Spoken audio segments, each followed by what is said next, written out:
Howdy, stoners. Welcome to another edition of Sticks and Stones.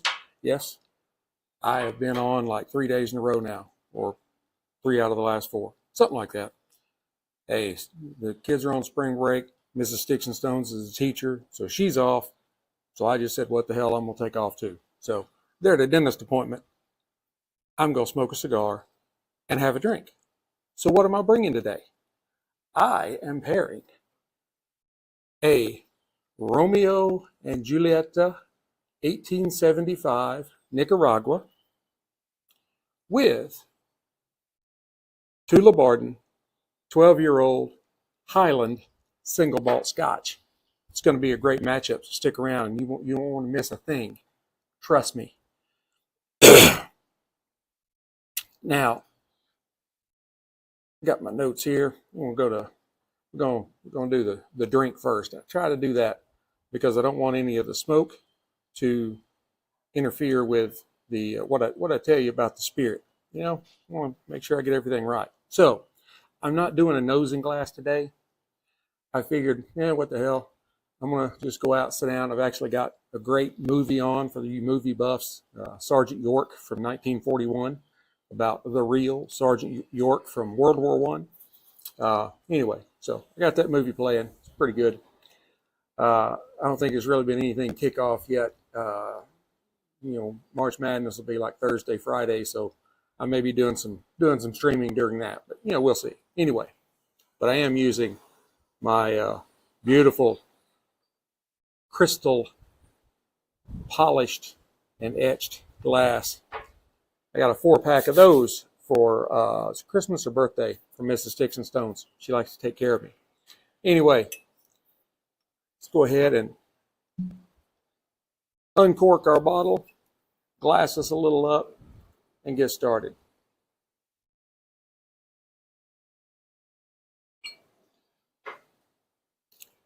It's a little bit harder to see in the glass, in this kind of glass, but you can see that it does have a beautiful color to it. Now, Tullabarton, they've been around for a long time. You may not have heard of them, but they've been around since 1488. That's been around a while. You know what? I'm going to put a little more in there. It's going to be a good afternoon. That's right. All right. And the history of Tullabarton as a location, that's where it goes back to that date. They've been brewing and distilling there. It's one of the oldest in Scotland. The story begins in the 15th century, 1488, when King James IV of Scotland stopped by to purchase himself some beer en route to his coronation. Because, when you're en route to your coronation, you got to stop and get a 40, make everything good. And the brewery was known for producing some exceptional beer because of the local water source. Now, in 1503, the king granted them a royal charter. So this is blessed by the king. In 1947, William Delma Evans converted the brewery into a distillery and started producing scotch, and that's where we are now. So this 12-year-old expression, it is their signature malt for the U.S. market. Again, keep showing it. It's a beautiful spirit, a beautiful, nice, light golden color. It's aged 12 years in first fill ex-bourbon casks, minimum of 12 years. The mash bill, 100% malted barley. It is 40% alcohol by volume, so 80 proof. On the nose,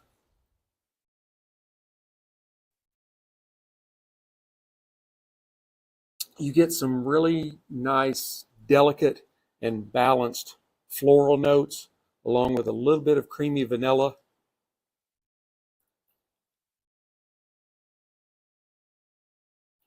I get some really nice, what's the word? Grove. It's not a grove. But anyway, orchard, like apples and pears and like that kind of light fruitiness. and just that gentle sweetness. Telling you, this is a great Scotch to just make candles out of.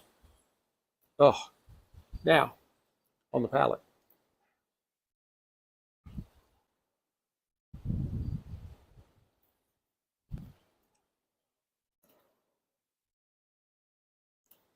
There's almost no alcohol burn at all on the palate until the end, after it sits there a while. Hang on, I'm going to look up, just make sure I forgot to do this before we got started. Yeah, there I am. All right. We're going to turn that down.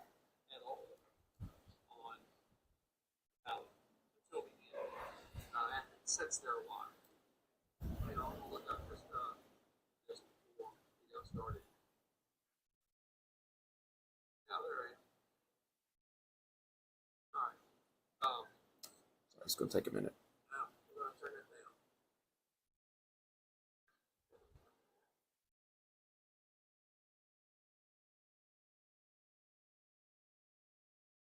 down. I have no idea what the hell's going on. I'm pushing the wrong button. There we go. I told you, technologically challenged. All right, I'm back. Um, there's also some hints of toffee, maybe a little shortbread cookie.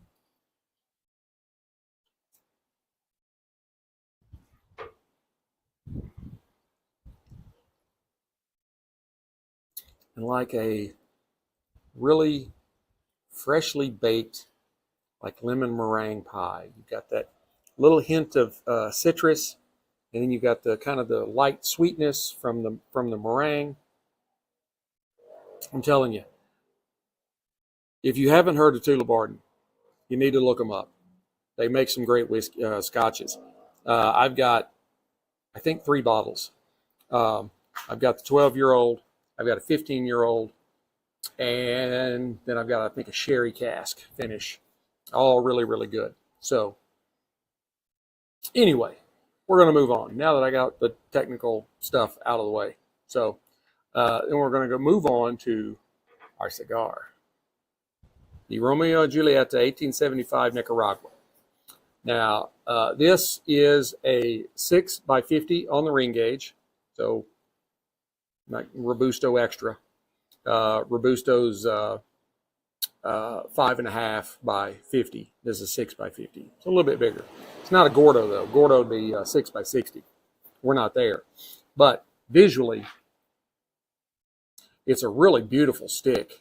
There is, I'm going to go ahead and take the secondary band off here. It does have, I'll kind of roll it so you can see what I'm seeing. There is some minimal veining, but there's only a couple that are like really pronounced. The rest are just really, really faint. The seams are basically invisible, so they are definitely tight. It is a kind of just a really beautiful light brown, or maybe even down to a medium tan. And it has what appears to be a double cap. So my eyes aren't as good as they used to be. But anyway, on the nose,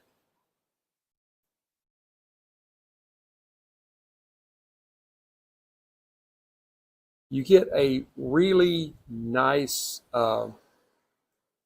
note of like earthiness or barnyard stable right in the beginning. There's a hint of sweetness to it, and maybe just some subtle spice. It's not descript. It's just spice, not baking spices or pepper. Let's go ahead and give it a cut.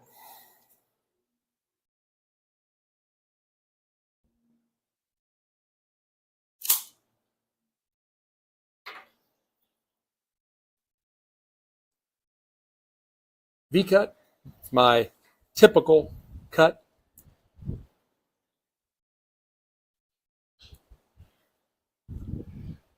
On the cold draw, I get a nice creaminess with a little bit of cedar in there.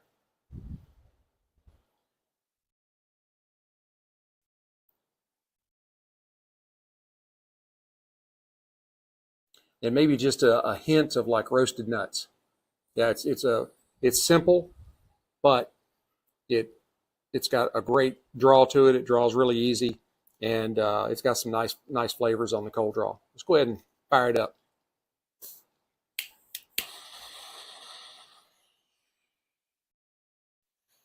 Go toast up the foot. I apologize.